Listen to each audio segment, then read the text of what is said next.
রাতের আধারে চলছে এক গোপন অভিযান। সন্ত্রাস, অপরাধ আর অবৈধ অস্ত্রের বিরুদ্ধে বাংলাদেশ যৌথ বাহিনীর এক দুঃসাহসিক অভিযান অপারেশন ডেভিল হান্ট। দেশের বিভিন্ন স্থানে একযোগে চালানো হচ্ছে এই অভিযান। কি এর উদ্দেশ্য, কারা টার্গেট, জানতে হলে ভিডিওটি শেষ পর্যন্ত দেখুন।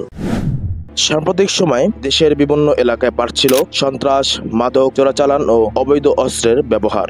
বিশেষ করে সীমান্তবর্তী এলাকাগুলোতে গড়ে উঠেছিল অপরাধের শক্তিশালী নেটওয়ার্ক। এই অবস্থায় সরকারের কঠোর নির্দেশনায় যৌথ বাহিনী শুরু করেছে অপারেশন ডেভিল হান্ট, যেখানে সেনাবাহিনী, র্যাব, পুলিশ, নৌবাহিনী এবং বিশেষ গোয়েন্দা সংস্থা একযোগে কাজ করছে।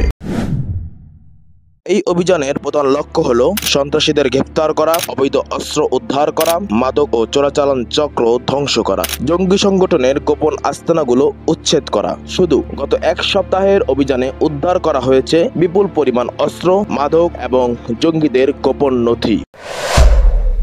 প্রাথমিকভাবে যৌথ বাহিনীর রিপোর্ট অনুযায়ী এই অভিযানে ৩০০-রও বেশি অপরাধী গ্রেপ্তার হয়েছে, ৫০-টিরও বেশি অবৈধ অস্ত্র উদ্ধার করা হয়েছে এবং বিভিন্ন অপরাধী চক্রের মূল হোতাদেরকে শনাক্ত করা হয়েছে। জনগণের প্রতিক্রিয়া ইতিবাচক। অনেকেই মনে করছেন এই অভিযানের মাধ্যমে বাংলাদেশ আরো নিরাপদ হবে। অপারেশন ডেভিল হান্ট কেবল শুরু। দেশের শান্তি রক্ষায় যৌথ বাহিনী কঠোর অবস্থানে রয়েছেন, কিন্তু এই অভিযানের সফলতা নির্ভর করছে আমাদের সকলের সচেতনতার উপর। একজন সচেতন নাগরিক হিসাবে আপনি কি অপরাধীর বিরুদ্ধে আওয়াজ তুলতে প্রস্তুত? আমাদের সহযোগিতায় বাংলাদেশ হবে আরো নিরাপদ।